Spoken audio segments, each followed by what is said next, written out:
What I notice about people is that they seem to like their suffering because in times of suffering they can express their goodness to each other.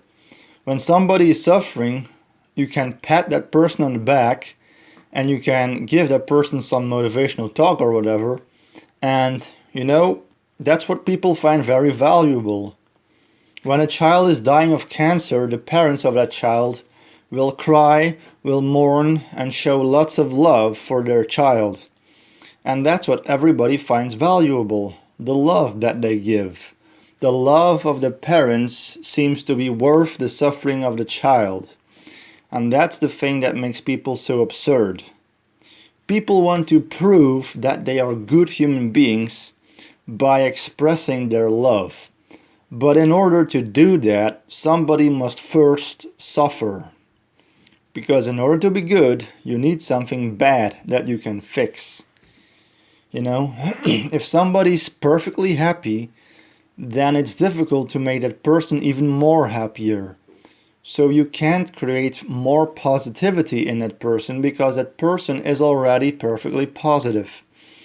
But if that person is depressed and negative, and you're able to cheer that person up, then you have done a lot more good for that depressed person than for a person who is already perfectly happy.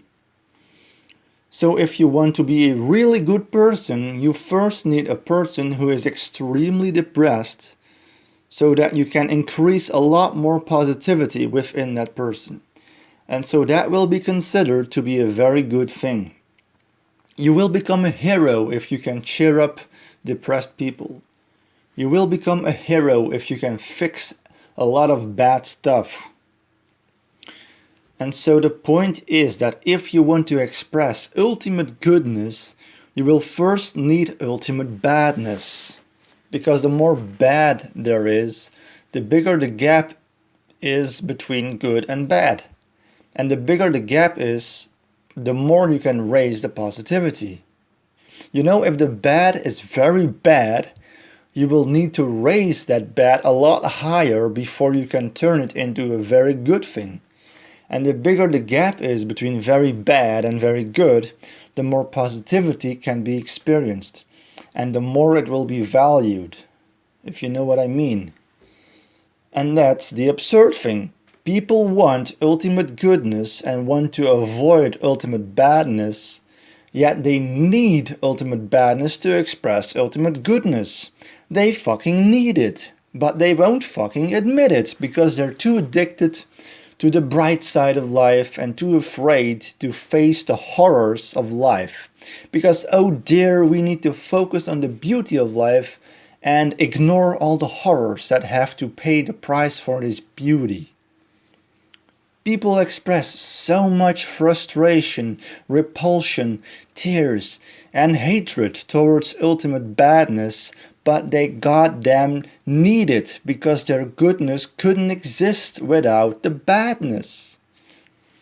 So to say that goodness is justified and badness is unjustified doesn't make sense. If you justify goodness, you indirectly justify badness because it's a duality that fundamentally works together. It's a duality. It's impossible to extinguish badness and be left with goodness. If you want to extinguish badness, you will have to extinguish the duality as a whole. You will have to extinguish both goodness and badness, okay? That's the simple truth. So the only way to get rid of injustice is to get rid of both justice and injustice. In other words, you will have to get rid of life as such.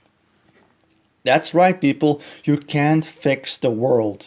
The world needs to be broken all the time, such that you can gain positive feelings by constantly trying to fix a fundamentally broken world.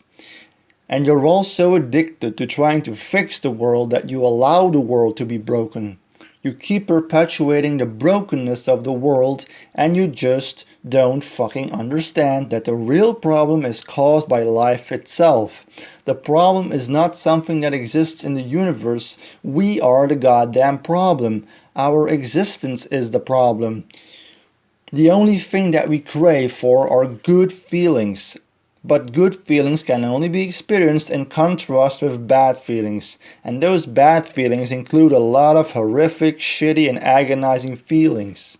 And that's precisely what you people are fighting against and what you are all trying to eliminate. But you fucking need it. If you want to continue having good feelings, you need the bad feelings. Will you finally get it? No, you won't, because you refuse to recognize that life itself is the fundamental problem. You people keep playing this endless ping pong duality game of good and bad. You keep fighting endless badness to be able to experience goodness. But you actually don't really want to end all the badness for once and for all. Because in order to do that, you have to give up all the goodness. You have to give up life. But you're too goddamn addicted to life, and that's why you allow and keep creating badness. You just don't want to solve the fundamental problem.